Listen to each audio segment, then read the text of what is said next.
तो आज हम बात करेंगे एक कॉमनली यूज होने वाली इंजेक्शन न्यूरोकाइंड इंजेक्शन के बारे में। आइए समझते हैं कि ये इंजेक्शन क्या है, किन डिजीज में इसका उपयोग लिया जाता है, सारे चीज़ों के बारे में समझेंगे। तो सबसे पहले बात करेंगे न्यूरोकाइंड इंजेक्शन के बारे में कि न्यूरोकाइंड इंजेक्शन क्या है। न्यूरोकाइंड इंजेक्शन एक विटामिन बी कॉम्प्लेक्स की इंजेक्शन है, जिसमें विटामिन बी कॉम्प्लेक्स होती है। जनरली ये वीकनेस के लिए और नर्व वीकनेस के लिए इस्तेमाल किया जाता है, यानी कि शरीर में जो कमजोरी बनी रहती है और नसों की जो कमजोरी रहती है उन चीज़ों को कंट्रोल करने के लिए, ठीक करने के लिए इसका इस्तेमाल किया जाता है। बात करेंगे इसकी कंपोजिशन की, क्या चीज़ों से मिलकर बनी होती है। तो 3 चीज़ें होती है। थियामाइन B1 100 mg रहती है, पायरिडॉक्सिन B6 100 mg रहती है और साइनोकोबालामिन B12 1500 mcg यानी कि 1500 माइक्रोग्राम एक एम्पुल में रहता है।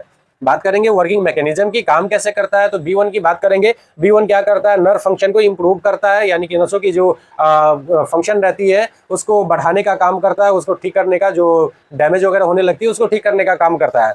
वही एनर्जी प्रोड्यूस करता है, जब शरीर में कमजोरी वगैरह बनी रहती है उसमें एनर्जी प्रोड्यूस करने का काम करता है। B12 की बात करेंगे। B12 क्या करती है, नर्व रिपेयर करती है और मेगाब्लास्टिक एनीमिया में काम करती है। नर्व रिपेयर का मतलब जब नर्व डैमेज हो जाती है, नसों में जब तनाव आने लगती है, इन चीज़ों में B12 का उपयोग होता है। और साथ में मेगाब्लास्टिक एनीमिया में होता है। मेगाब्लास्टिक एनीमिया क्या है, जब बॉडी के अंदर आरबीसी की जो साइज है, रेड ब्लड सेल की जो साइज है, बड़ी बड़ी हो जाती है और इमेच्योर हो जाती है। इस कंडीशन को मेगाब्लास्टिक एनीमिया कहते हैं, तो उसमें भी इसका उपयोग किया जाता है। वही B6 की बात करेंगे। B6 यानी कि पायरिडॉक्सिन। तो पायरिडॉक्सिन क्या करता है, हमारे शरीर में हीमोग्लोबिन बढ़ाने का काम करता है और ब्रेन फंक्शन को सपोर्ट करता है, यानी कि ब्रेन की जो फंक्शन होती है, काम करने की क्षमता होती है, उसको बढ़ाने का काम करता है।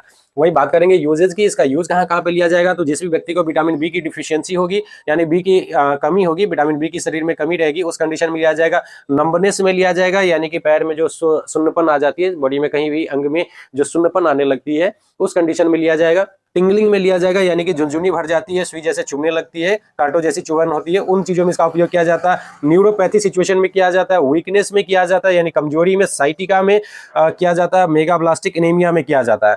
डोज की बात करेंगे। डोज कैसे रहेगी, तो एक इंजेक्शन IM रूट से, यानी कि इंट्रामस्कुलर मांस के रूट से दिया जाएगा। 2 दिन में एक बार दिया जाएगा। एक एम्पुल 2 ml की एम्पुल आती है, जो 2 दिन में एक बार IM के तरह से दिया जाएगा। सीवियर इन्फेक्शन की बात करेंगे, उसमें एक इंजेक्शन IM डेली के रूप में दिया जाएगा, यानी डेली एक इंजेक्शन दिया जा सकता है।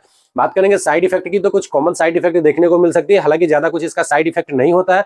कुछ कॉमन साइड इफेक्ट क्या आपको देखने को मिल सकती है, तो इंजेक्शन साइड पे पेन हो सकती है और जहां पे इंजेक्शन लगी वहां माइल्ड स्वेलिंग, यानी कि हल्की सी स्वेलिंग, सूजन आ सकती है। ऐसी कुछ साइड इफेक्ट देखने को मिल सकती है।